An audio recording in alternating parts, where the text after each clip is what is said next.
Assalamualaikum warahmatullahi wabarakatuh. Apa kabar semuanya? Semoga kita semua diberkahi kesehatan dan kebahagiaan. Di kesempatan ini, saya akan melakukan monolog yang pernah saya kabarkan sebelumnya, yaitu monolog part 2 tentang bagaimana kejadian yang saya alami sebelumnya. Bagi yang belum tahu kasusnya, yaitu video pribadi saya atau aib saya tersebar di media sosial dan diperjualbelikan oleh orang lain di Telegram dan platform lainnya. Kehilafan saya memang tidak dapat terelakkan. Namun di sini pembelajaran yang ingin saya sampaikan dari sisi lain, yaitu dari sisi kejahatan cyber di era digital ini yang cukup menggemparkan. Kenapa saya bilang begitu? Korbannya bukan saya saja. Banyak sekali korban di luar sana yang sudah diposting di media yang tidak ada filter otomatis untuk konten yang sensitif seperti di X atau yang dulunya bernama Twitter, Telegram, dan lain sebagainya. Hampir setiap hari ada update video baru yang tersebar dari korban-korban kejahatan digital ini. Tidak pandang usia, mulai dari anak-anak sampai orang dewasa sekalipun. Tidak pandang profesi, mulai dari pelajar hingga profesi pelayan publik yang tidak bisa saya sebutkan satu-satu jenisnya. Mungkin sebagian besar yang mengerti tentang ini adalah generasi seumuran saya, di atas saya sedikit atau di bawah saya. Perkenalkan, saya Salsabila Rahma, umur 22 tahun, mantan seorang guru. Di sini saya akan speak up bagaimana kronologinya. Apa modus yang dilakukan pelaku, dan yang paling penting, bagaimana kita bisa menghindari kejadian serupa. Meskipun modus kejahatan digital akan semakin berkembang dan akan terus berganti metode atau pola untuk menipu korban, tapi saya harap dari kasus ini kita bisa lebih banyak belajar untuk mencegah hal yang sama bisa terjadi. Penipuan ini terjadi pada bulan November tahun 2024. Rentangnya antara tanggal 1 November sampai akhir November. Saya akan ceritakan untuk latar belakang saya di waktu itu. Waktu itu saya masih menjadi seorang guru bantu. Kenapa saya sebut seperti itu? Karena status pekerjaan saya secara administrasi adalah pegawai tidak tetap atau honorer yang diberi tugas tambahan untuk mengajar. Jadi saya lebih dikenal sebagai ibu guru daripada sebagai pegawai tata usaha di sekolah. Maka ketika saya mengikuti tes P3K, saya mendaftar ya sebagai pegawai tata usaha, bukan mendaftar dengan formasi guru. Sekali lagi, bukan mendaftar sebagai guru. Hal ini masih melekat di benak netizen bahwa saya mengikuti tes itu sebagai guru, padahal bukan. Saya juga masih aktif kuliah. Kuliahnya itu online atau kuliah yang sebagian besar mahasiswanya sudah bekerja. Jadi kuliah sambil bekerja. Perkuliahan online dilaksanakan pada hari Sabtu dan Minggu. Kehidupan saya sehari-hari kebanyakan di rumah saja. Mengajar pun waktu itu hanya setengah hari. Sisanya saya lebih banyak berkegiatan lewat online. Sebut saja kuliah online. Ada pelatihan pun ikut online. Berinteraksi pun dengan teman-teman juga sebagian besar di online. Saya ada sambilan jualan juga jualan online, seperti live jualan di Shopee. Dan secara real life, saya tidak terlalu dekat dengan teman saya, apalagi dengan teman di lingkungan kerja. Saya cenderung tidak nimbrung dengan mereka. Saya juga lebih banyak berinteraksi dengan teman online saya daripada teman di dunia nyata. Media sosial saya di TikTok dan Instagram memang memiliki followers yang cukup banyak untuk orang biasa seperti saya. Ada ratusan ribu followers di TikTok, bahkan sebelum kasus ini terjadi, hal ini menjadikan saya lebih mudah mendapatkan kenalan baru di media sosial. Status saya waktu itu juga sedang menjomblo. Di saat teman sepantaran saya punya kekasih real life secara offline. Saya terakhir punya pacar di bulan Mei. Itu pun saya LDR dengan mantan saya. Untuk bertemu sangat jarang sekali, bahkan sebulan sekali pun belum tentu. pastinya lebih banyak interaksi lewat WhatsApp saja. Setelah beberapa bulan menyendiri, saya mencoba membuka hati kembali dan mencoba merespon seseorang yang mendekati saya. Salah satunya ya pelaku ini yang melalui DM Instagram. Saya akan mulai menunjukkan ke kalian semua beberapa direct message dari akun yang waktu itu bernama Nitsobet dan diganti ke Nitzem. Tetapi sayangnya akun itu sekarang sudah tidak ada. Nah, tujuan saya adalah mungkin ada beberapa dari kalian yang di DM dengan pola yang mirip sehingga bisa mencegah hal ini. Di tanggal 26 Oktober 2024, pertama kalinya dia DM saya. Saya mulai merespon jawaban itu di 1 November 2024 dengan kondisi saya yang kesepian di waktu itu. Dan di malam hari, kondisi saya lelah setelah melakukan banyak aktivitas. Saya juga termasuk gaptek tentang dunia semacam ini. Saya tidak main Telegram maupun X, sehingga saya minim informasi tentang pola semacam ini. Bodohnya saya penasaran dengan orang tersebut dan mengikuti terus alurnya. Seperti saya sangat percaya dan mengimajinasikan bahwa saya benar-benar didekati oleh laki-laki seperti ini. Saya awalnya memang ragu, tapi saya terus saja melatini orang baru ini seakan-akan saya ngobrol dengan orang yang saya butuhkan saat itu. Dia memberikan rules yang membuatku terus terjebak dengan permainan katanya. Dan bodohnya saya terus percaya.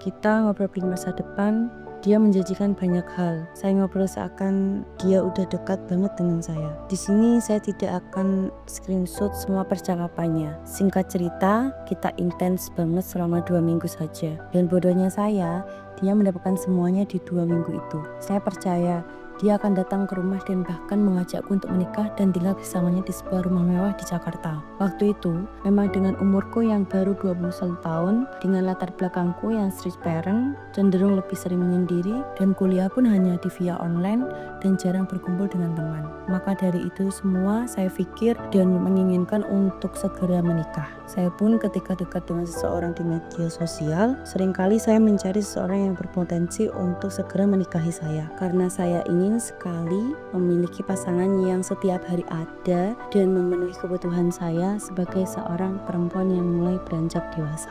Ketika saya mulai nyaman bercerita semua kegiatan keseharian dengan dia dan dia tahu saya mulai nyaman dengan dia mulai mendesakku untuk jangan sampai melewatkan kesempatan itu. Dia mendesak saya untuk menuruti semua kemauan dia dengan waktu yang singkat. Jika tidak, maka saya akan kehilangan kesempatan indah itu selamanya. Setelah dipikir-pikir lagi, itu hal yang bodoh banget dan kenapa saya percaya. Saya juga orangnya tertutup, saya tidak menceritakan ini ke teman manapun tentang kedekatan saya dengan lelaki misterius ini. Dan itu mengalir begitu saja.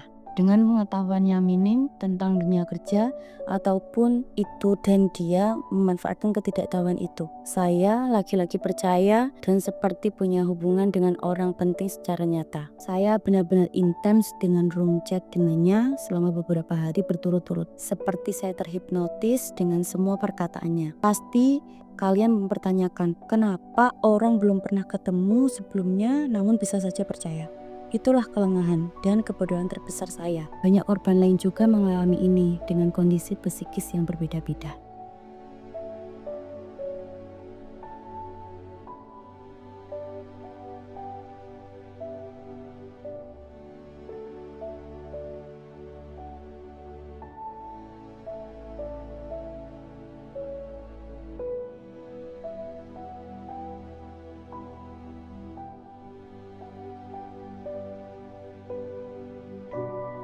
Obrolan kita sudah mesra. Dia berjanji banyak hal, termasuk janji untuk datang ke rumah saya dalam beberapa hari ke depan. Ketika saya ragu dan dia seakan-akan memberikan bukti kalau mantan-mantannya diperlakukan hal yang sama dengan banyak kemewahan.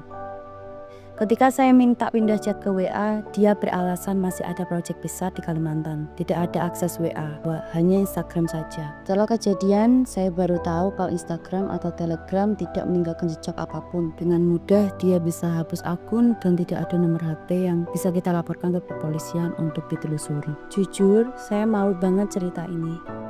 Tapi ini saya ceritakan saja ke publik supaya sekalian orang tahu gambarannya.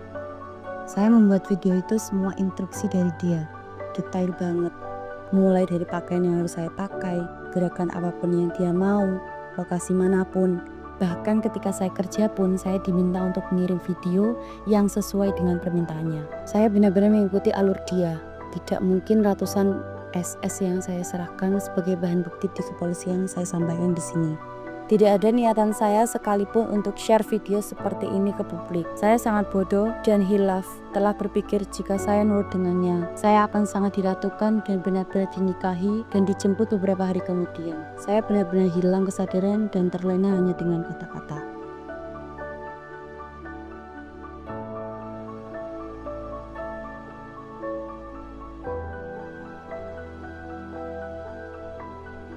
Banyak obrolan keseharian yang kita bahas. Dia bahas kerjaan dia, saya bahas keseharian saya. Saya merasa dia kekasih nyata pada saat itu. Meski belum ketemu, saya sudah percaya dia akan datang sesuai yang dia janjikan. Kita sempat video call, namun dia tidak menunjukkan wajahnya dengan alasan keamanan karena dia lagi menjalankan tugas negara yang sangat penting. Bahkan di DM, saya sempat akan tertipu untuk mengirimkan uang ke dia dengan dalih jika uang itu untuk hadiah ultah teman baiknya, dan saya akan diganti dengan uang 100 kali lipat. Suara dia memang seperti orang blasteran Arab, berat dan agak medok orang luar. Video yang saya kirim juga berdurasi maksimal 1 menit saja, karena waktu itu saya tidak tahu caranya kirim video lebih dari 1 menit. Misalnya dalam satu permintaan saya buat 5 menit, saya kirimkan ke dia potongan-potongan menjadi 5 video. Saya lupa seberapa banyak potongan yang saya kirim ke dia. Ada satu VC yang ternyata dia rekam layar tanpa sepengetahuan saya. Intinya saya intens sekitar 2 minggu saja, sisanya dia mulai jarang menghubungi saya.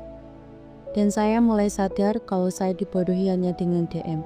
Janji yang dijanjikan dia tidak satu pun ditepati.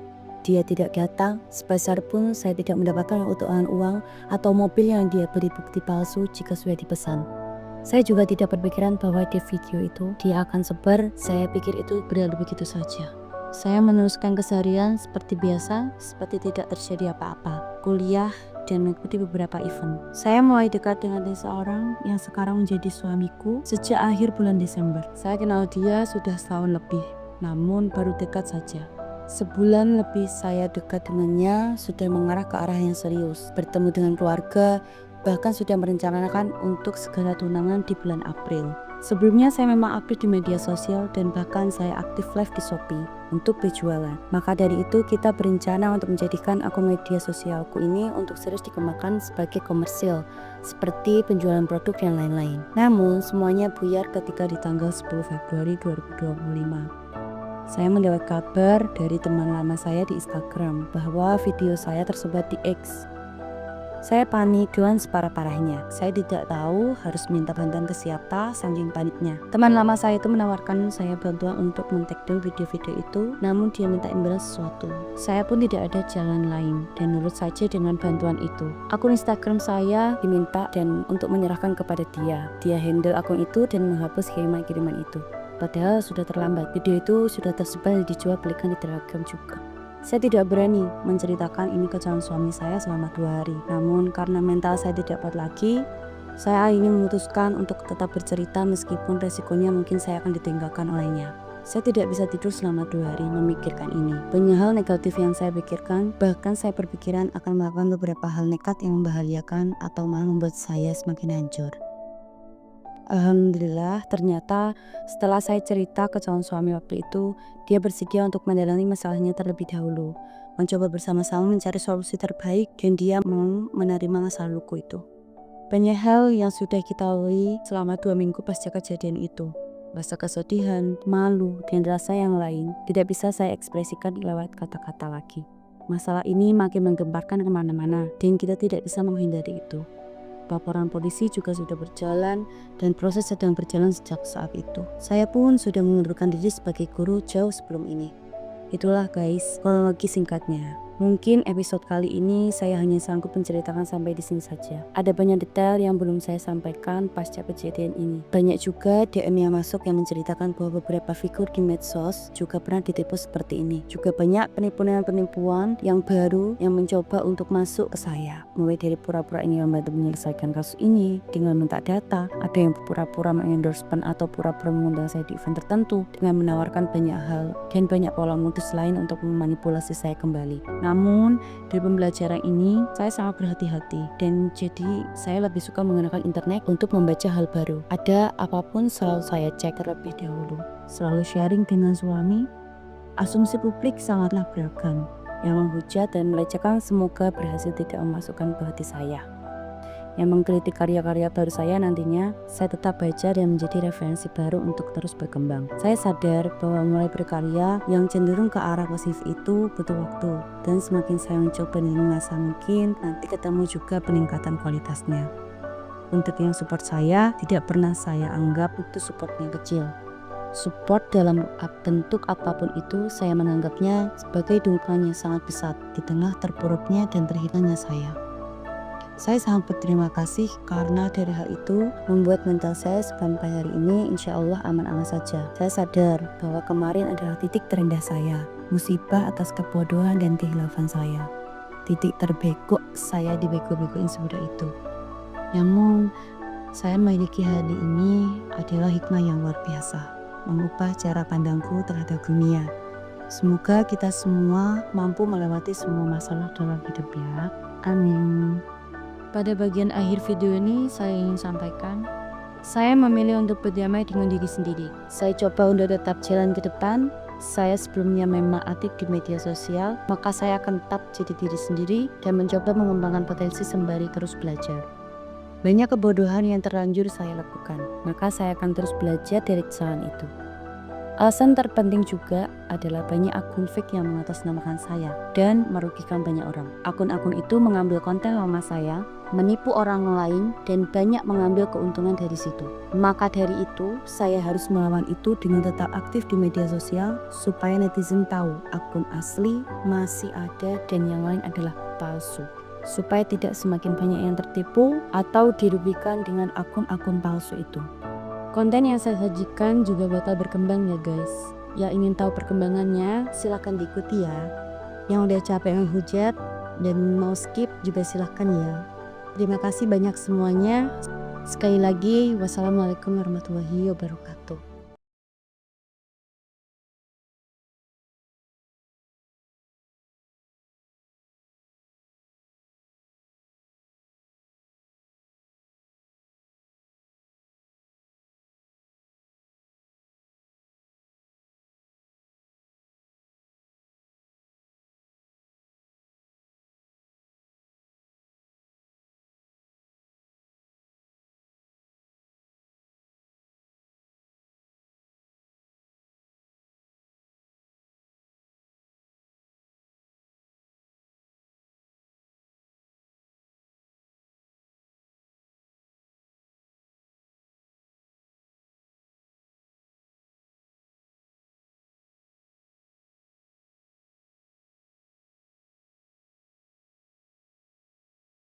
Konten yang saya sajikan juga bakal berkembang ya guys.